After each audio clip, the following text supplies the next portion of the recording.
लगभग 40 से ज्यादा दिनों का सफर और हजारों किलोमीटर की यात्रा के बाद ये पक्षी साइबेरिया से भारत पहुंचते हैं। जब ये पक्षी हजारों की तादाद में पहुंचते हैं तो एक अनोखी छटा और अलग छटा बिखेरते नजर आते हैं। जहां इनके आने से पक्षी विहार एकदम रोशन और जगमग हो उठता है, वहीं इनको देखने के लिए हजारों सैलानी काफी उत्साहित नजर आते हैं। ये तस्वीरें हैं यमुना किनारे बना ओखला पक्षी विहार का, जहां इस समय हजारों की तादाद में विदेशी पक्षी आए हुए हैं। इन पक्षियों का नवंबर के महीने से आना शुरू हो जाता है और फरवरी तक ये सिलसिला जारी रहता है। अब तक ओखला पक्षी विहार में करीब 8,000 से ज्यादा पक्षी यहाँ आ चुके हैं और अगले कुछ दिनों में ये आंकड़ा 30 से 50,000 हो जाने की उम्मीद है। हालांकि ओखला पक्षी विहार में आमतौर से 2 से 3,000 पक्षी यहाँ रहते हैं, पर इस मौसम में यहाँ विदेशी पक्षियों के आने का सिलसिला लगातार चलता रहता है। हम लोगों का उद्देश्य होता है किसी भी जो वेटलैंड है या वाटर बॉडी है वहां पर अप्रवासी पक्षी आ सकें, उसके लिए उसका हैबिटेट डेवलप किया जाए।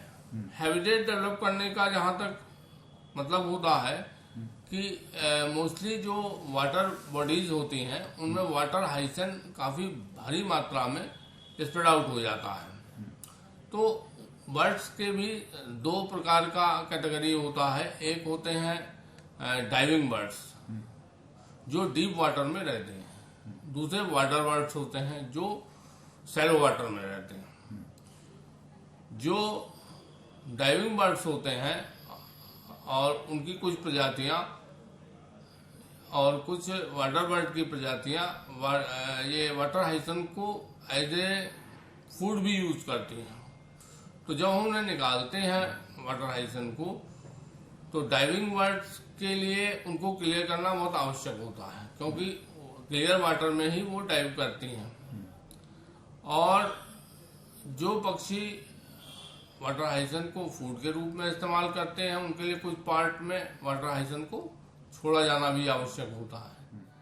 वहीं पक्षियों के आगमन ने इस पक्षी विहार की खूबसूरती में 4 चांद लगा दिया है। इसके साथ ही सैलानी भी अब ज्यादा संख्या में इन पक्षियों को देखने पहुंच रहे हैं, और आए भी क्यों ना, क्योंकि चारों ओर बहता यमुना का पानी और पक्षियों की चहचहाहट इस विहार को प्रकृति से प्रेम करने वालों के दिल को रिझाने के लिए काफी है।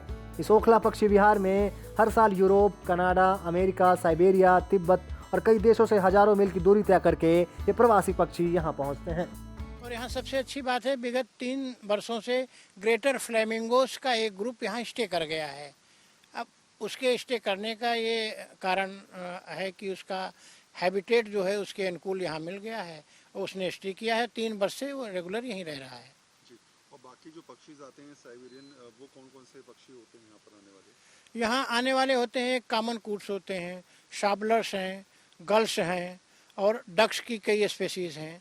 कुल मिलाकर के इस समय लगभग जो एक्वाटिक और टेरिटोरियल बर्ड्स हैं वो 60 स्पेसीज से अधिक यहाँ इस समय आ चुकी हैं। इस मौसम में यहाँ प्रवासी पक्षियों के लिए कई तरह के खास इंतजाम भी किए गए हैं। यहाँ पक्षियों के लिए बांस और लकड़ियों के चबूतरे बनाए गए हैं। वहीं कई जगहों पर बांस के खंभे भी पानी में गाड़े गए हैं, जिससे पक्षी उन पर बैठ सके। वहीं यहाँ आने वाले सैलानियों के लिए yellow wagtail, green sand Piper, black Burton, European Mars Harrier नाम के पक्षी आकर्षण का केंद्र बने हुए हैं।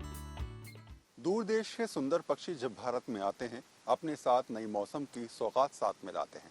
ये कहानी और ये कविता आपने बचपन में सुनी होगी, और शायद यही कहानी समझाती है कि 40 दिन का सफर तय करके साइबेरिया के तमाम हजारों पक्षी जब भारत में पहुंचते हैं और खासकर देश की राजधानी दिल्ली में आते हैं, तो ऐसे में यहाँ पर अद्भुत छटा बिखेरते हैं और यहाँ पर आने वाले सैलानी इन्हें देखकर अभिभूत हो जाते हैं। आपको बता दें कि सर्दियों में साइबेरिया में तापमान 0 से -40 डिग्री तक नीचे चला जाता है। इतने कम तापमान में इन पक्षियों का जिंदा रहना बहुत मुश्किल हो जाता है। इसीलिए इन साइबेरियन पक्षियों का समूह साइबेरिया से यूरोप के विभिन्न हिस्सों से होते हुए अफगानिस्तान, मंगोलिया पहुंचते हैं, जहां से ये 2 हिस्सों में बंट जाते हैं और जिसके बाद एक समूह चीन की ओर चला जाता है, जबकि दूसरा समूह तिब्बत के रास्ते भारत में प्रवेश कर जाता है। भारत में पक्षी अक्टूबर से मार्च तक का समय अलग अलग इलाकों में बिताते हैं। ब्यूरो रिपोर्ट, दिल्ली तक।